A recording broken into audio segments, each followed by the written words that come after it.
Guys, kailangan nyong makita to. 4 na bagong villas mula dito sa Oliva's Resort. Samahan nyo ako.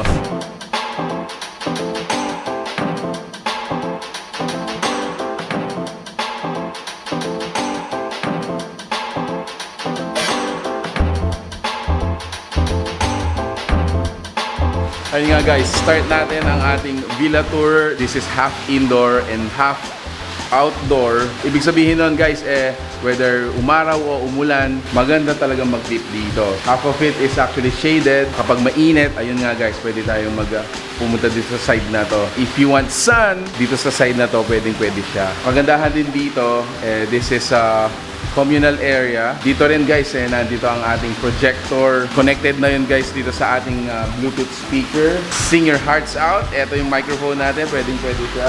And you can also watch your favorite online streaming channels. Dito rin, nandito ang ating dining table. It's a round table. It can accommodate up until 8 persons at a given time. Dito rin, ang ating mini kitchen. So from here, you can cook. Meron tayong stove, a microwave oven, of course the sink. Meron din tayong maliit na refrigerator dito para hindi masira yung mga pagkain natin. Again, we come back dito sa kanilang napakagandang swimming pool.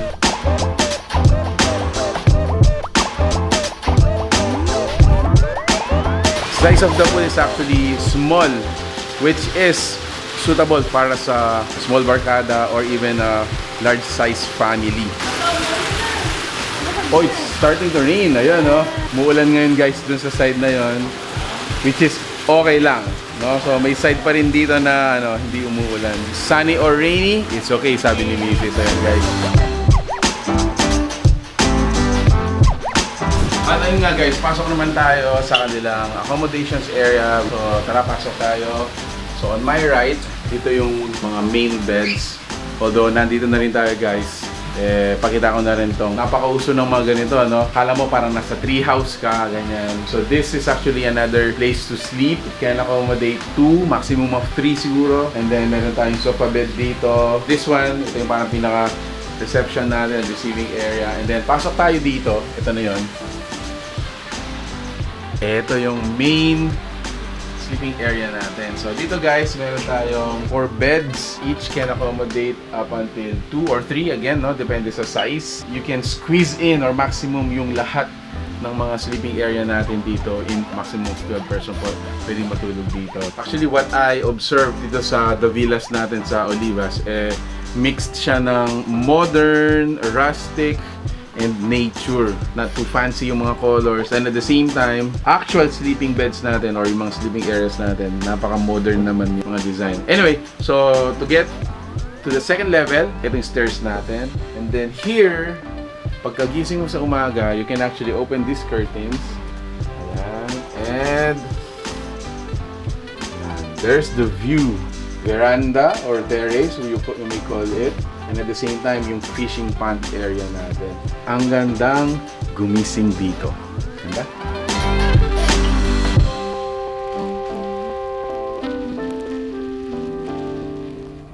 So, ayun nga guys, nandito tayo ngayon sa isa sa mga 4 sa mga villas dito sa Oliva's Resort. 3 sa mga villas, ganito yung mga setup nila. This is actually fit for a couple, a family of 4, or a barkada of 4. So meron siyang 2 beds dito. In here, ito na yung parang pinaka bedroom / living room area natin. Available na rin dito yung entertainment section natin, which is this TV. And then, paglabas natin dito, or however you call it, paglabas or pagpasok na guys, ito na yung pinaka pool area natin. This is the pool area. In here, ito na rin yung dining section natin. We have a table and chair for 4. We have our kitchen over here. Mga basic natin na kailangan like rice cooker, a stove, yung water dispenser natin, at saka yung mga plate and cutleries available na rin dito. However, ang pinaka-highlight talaga dito sa villa na to is this dipping pool right here. So notice, size na to is again small.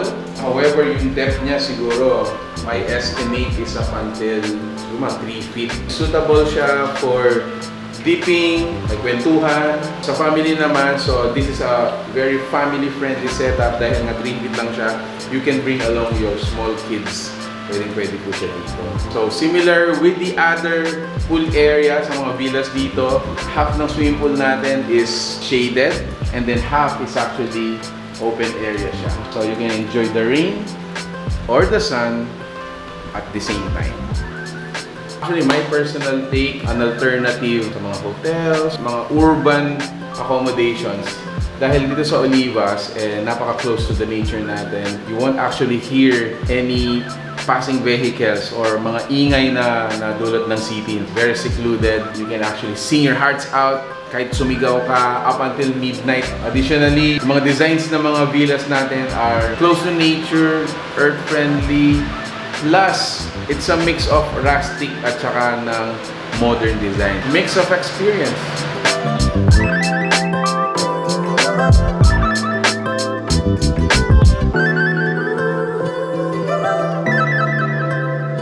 What is that, sir? It's clay pot rice. Clay pot rice. Yes, it's a Malaysian clay pot rice. Yes. Chicken. And then the other one? Same. Akala Okay. ko kasi Sir, thank you. what? Ibang klase ka talaga. Sambal sotong. Okay. It means sambal squid. Yung sotong is squid. And then ano sir? Which country did it come from? Indonesia. Indonesia. Okay. Indonesia. Sambal. Ito naman, Malaysian buttered prawn. I think last time may ganyan. Meron nila yan. Yes, Malaysian buttered prawn. Ito naman, meron sa parang cotton.